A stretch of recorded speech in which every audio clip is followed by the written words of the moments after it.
How's it going, everybody? It's me, Shayne. I'm here to give you another Kinnikuman Perfect Origins Arc episode review. Today's episode is The Heart That Couldn't Learn.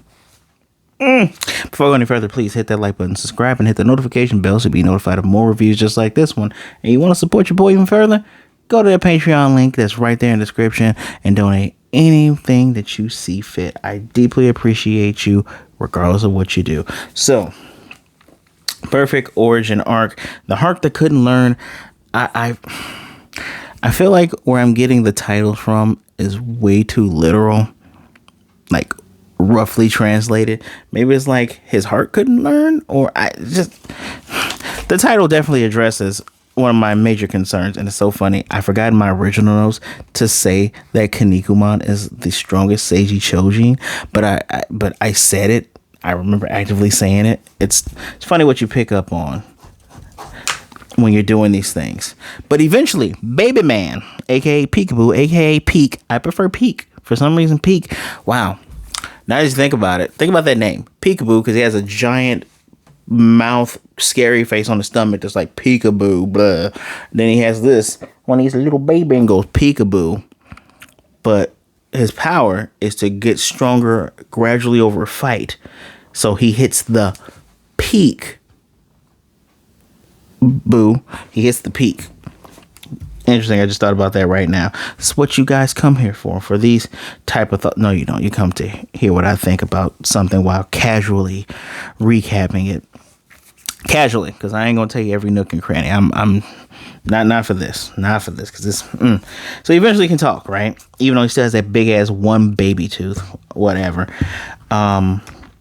And we learned that his ability officially is called the ultimate growth. It goes from baby to full adult at hyper speed.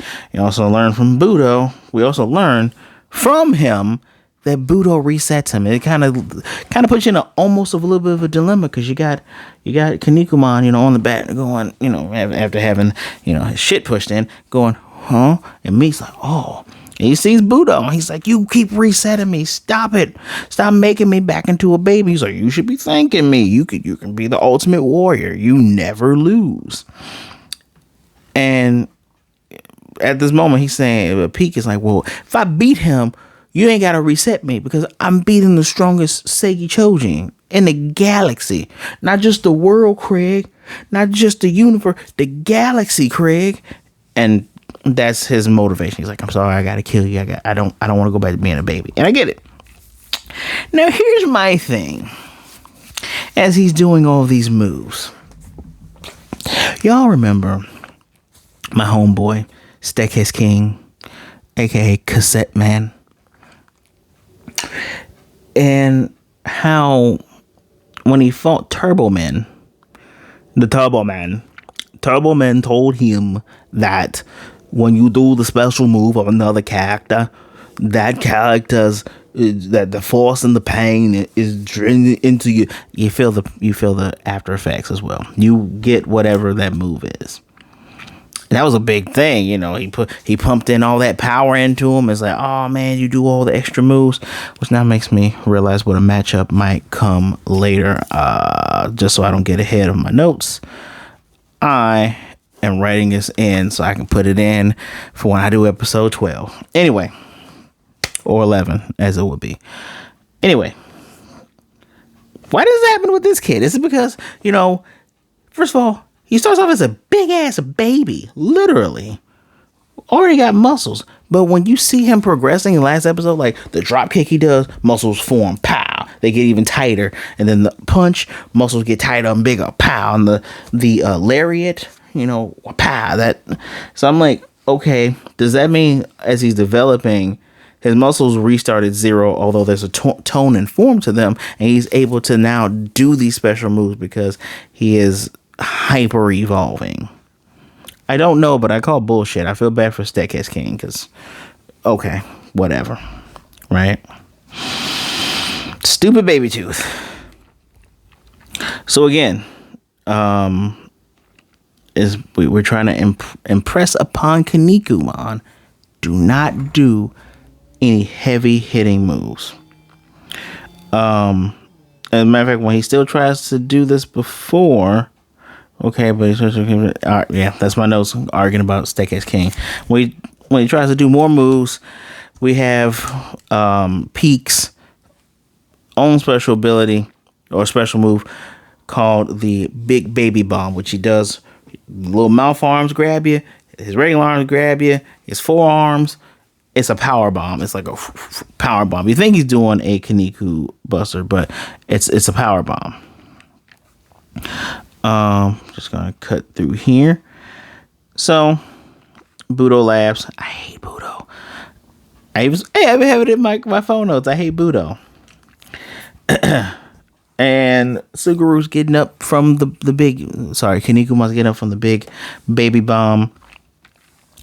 And as he's going, okay, I got to do, how am I supposed to win without this? He ends up picking Peak up and just doing a regular power slam, which I like when I see in wrestling how if a character does 3 power slams, I think Chris Jericho did it one time. 2 power slams, that does take a lot, not just out of you, but your opponent. If you go for a cover, you could win. But I digress. He does just a power slam, body slam. And Peak is like, oh, you're going to do a fisherman suplex? I like that fisherman suplex. Are you going to do an exploder? No, just a body slam. And he took it. And Peak's like, you think you're going to get all hyped over a regular hit? That was just a fluke. And when Kinnikuman comes in, he's like, oh, what are you about to hit me with now? He just hits him with a knee. A knee to the solar plexus. Makes him double over. He's wondering, why are these moves working? And I'm thinking to myself, the same reason why Meat told you not to do the big moves. He doesn't have the fundamentals. He doesn't have it. Which he's going back and he's thinking about training with Kamehame. And Kamehame came back one day. He's like, the sand is unmoved. You didn't do any of the trains. Like, why do I got to do basic moves? I'm already strong. Teach me how to do the other stuff. Of course, Kamehame whooped his ass. And he says, hold on. Lay a foundation down 1,000 times. And then you shall be endowed with the technique. It's all about knowing the not the basics, but the fundamentals. So actually things that they teach you in many other sports, especially basketball. When you know a lot of the fundamentals, you can do more trickier stuff because everything boils down to being a more advanced version of the basics. So you get the basics, you don't really know anything. So he tells Meat that he's right, and he's like, all right, I gotta fight him with regular moves. And then Meat's like, but you still gotta do a power move to finish him off. And I'm like, shut up, Meat. Don't you remember what you just told him? Like, all right, Meat. All right. So it's fundamental times, y'all. And it's actually going pretty well for the guy. He's doing arm locks with bridges. What Peak thought was going to be a Kinnikuman buster because he's like, oh, I'm going to reverse it. No, he is up and down into a Boston Crab. And Kinnikuman tells him later about his flaws. But I need to go into who this episode was about. Hold on. The cut-in episode is about Peekaboo, who's 178 centimeters and 105 kg. So we're gonna break those down real quick. Hold on. Gotta break them down. Get the handy dandy calculator here. So 105 kg is 231 pounds. He weighs more than Atlantis. That's pretty interesting. And 178 centimeters. He's actually taller than Atlantis too. 178. CM to feet is 5'10", taller than by 1 inch. And his power is 42 mil. Shit. And of course, his special move was the Kinniku Buster, which we saw him last time. I guess technically his special should be the Big Baby Bomb. Okay. So, and that was the cut-in. I just want to tell you this before. So he's stringing together moves that his late trainer taught him, right? And was it Meat or him or myself was like, oh, he's going to string together a bunch of basic moves to make one big move, which instantly reminded me of King from Tekken. If you've ever been hit with King's long ass string that will take your life all the way down to 0, you know how devastating it is. Unless you can reverse it though. If you no, the inputs are difficult. Seeing people get it off is a thing of beauty. And I actually really do like the wrestling characters in King of Fighters, although I have a hard time playing with Murdoch. But King, Iron King especially, because Iron King also does the muscle buster, as it's called, but Kinnikuman buster. But the string he does, he repeats something his master said, and I had to look this up. So the move he does is killer move number 3, which is funny. I skipped something because Peekaboo did another one of the killer moves. I think it was killer move number 1, up to outer space punch, which just hits you, sends you to outer space, which he knows those moves from anticipating the muscle memory. I don't know how the hell that works, but this is move number 3 based on fundamentals called Furin Kazan. Furin Kazan, ladies and gentlemen, is the basis of come on, I don't want to say your name wrong. It's the art. Oh my god, who made the Art of War? Sun Tzu, not Lao Tzu, Sun Tzu. But Fu Rin Kaza as a brand of, well, no. Sorry. Wrong notes. Fu Rin Kaza, which is Wind, Forest, Fire, Mountain, is a popular version of the battle standard used in the Sengoku period by the daimyo Takeda Shingen, which literally, and this is what Kinnikuman and Kamehame said: as swift as the wind, as gentle as the forest, as fierce as a fire, and as unshakable as a mountain. He tells him you lack the fundamentals, so you can't get the basis of it, and does the Furin Kaza in the air. Which, as I just read all this, Sun Tzu, haha, I was right. Art of War from Sun Tzu. Quoted banner phrase. Actually, I'll show you the banner right now. A big ass banner. I can actually point out some of the, that's fire. That's earth. This one here is mountain. Anyway, this kind of just reminded me of Make a Man Out of You from Mulan. Now that just dawned on me, that's probably what that was inspired by. Great song. Anywho, he beats Peak. And now that's when Terry's like, hey, I can welcome you home now because you just whooped butt. Good job. And hold on. So Suguru says, as he's lifting up meat and everyone's cheering and he's won the day, right? He's the hero. He kicked ass. He openly saying, like, before this battle, I was thinking, knowing the best and the most amount of powerful moves, that was important, and it can control a fight. But this battle reminded him, he was wrong, and then he offers up his hand to Peak, and Peak's like, no, the weak gotta die, man. But he says, before that, I gotta ask you, why did I lose? Your faction and my faction have a different idea of what is strength. For me, it's strength of the heart. Yeah, you were strong, and you learned my techniques, but you didn't know my heart. You don't know what went into that. And whenever my friends or I are facing a harrowing situation, we think of comrades that we've formed bonds with. And I thought of my long dead master. He's like, he said, a dead person helps you win. He's like, yeah, man. Dead person gave you a hint. Yeah. He gave me a hint. And that's the heart of the Seiki Chojin. You remember all life's lessons, not just the ones that get you strength strong, the ones that are supposed to help you get through those obstacles when your muscles ain't enough. Ain't enough. That was a bad joke. I apologize. And he says, a perfect Chojin actually knows this. His name's Neptune Man. Neptune Man actually has a cool design. The more I see it, the more I like it. But one of your own, Neptune Man, he knows about this. I call him a friend, and says you should talk to Neptune Man and he'll help you get stronger. But I'm supposed to myself. Look, we're going to have a rematch. You're going to get stronger. And guess what? I'm gonna get stronger. So don't expect to win that match, right? Let's make it a promise. And of course, Budo, because everyone can see and hear everyone else's matches. Budo's just looking down like, really, boy? Do not let him. He says over and over again, don't let them deceive you like an asshole. But Peak makes a good point. I told you for my last review, I was going to tell you what the good point is. Here's the good point he makes. You know, through this fight, I gave my all.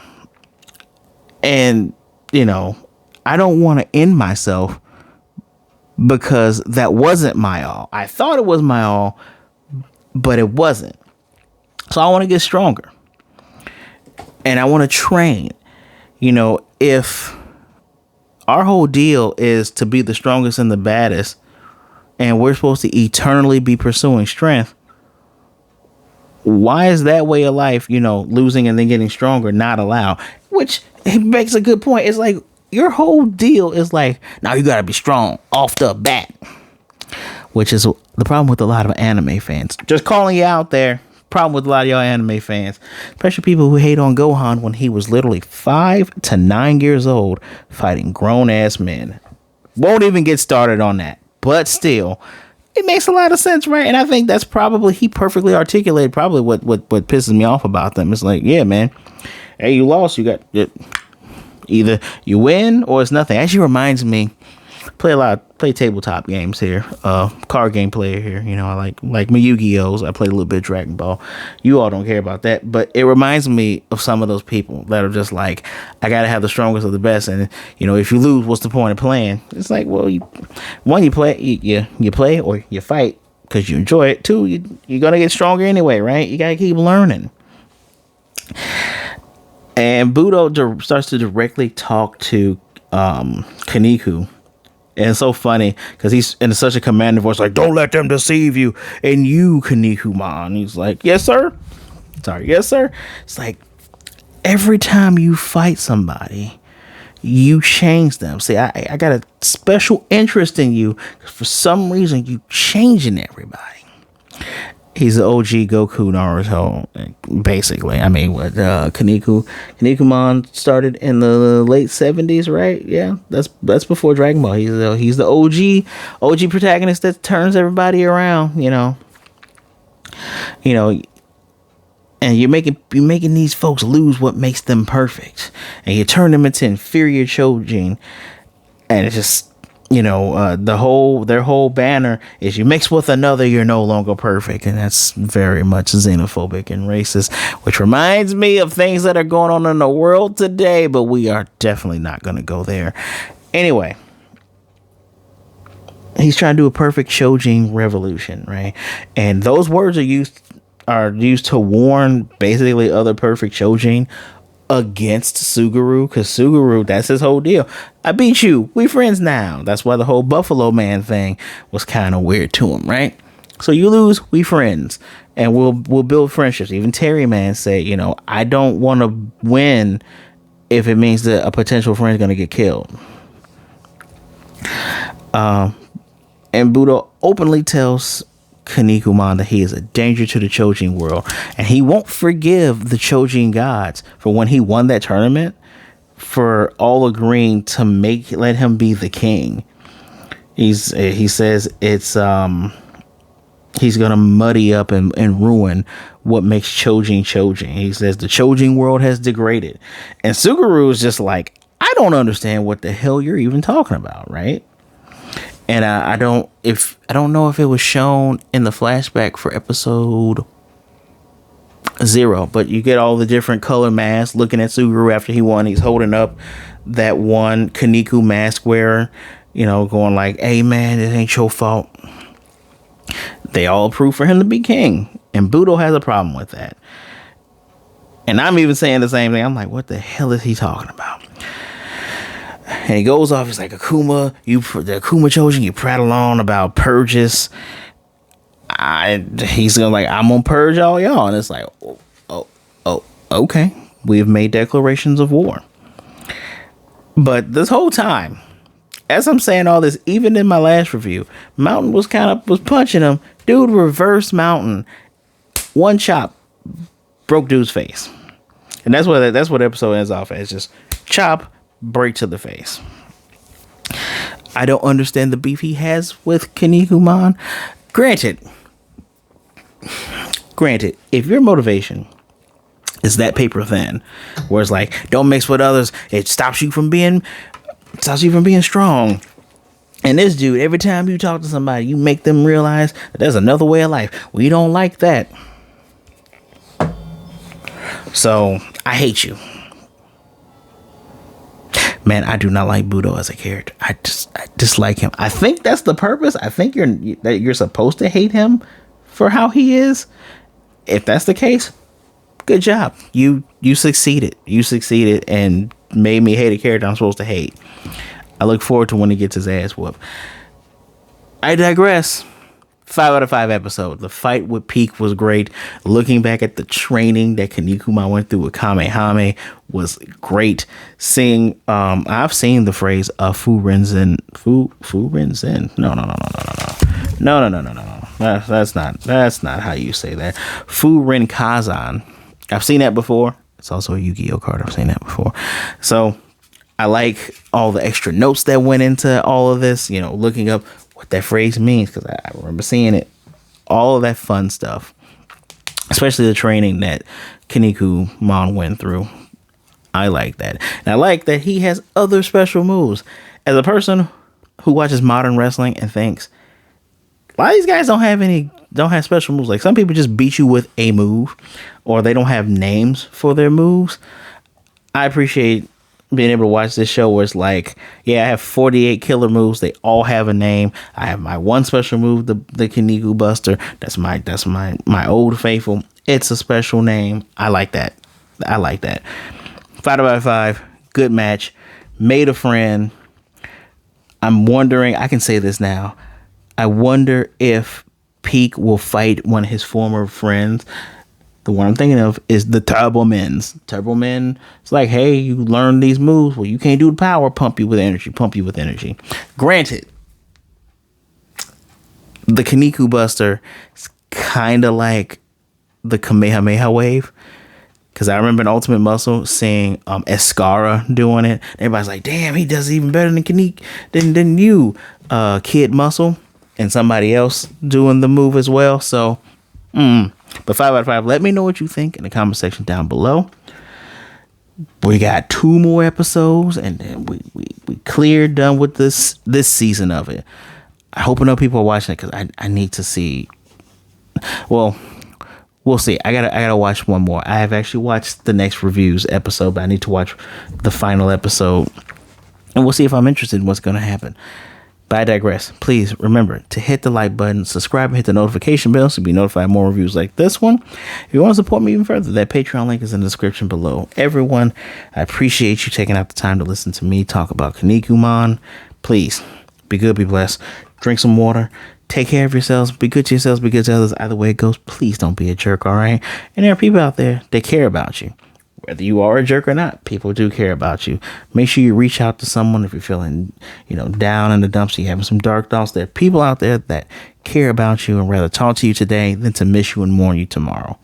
I promise you that. You want to talk to me? Social media is in the description below.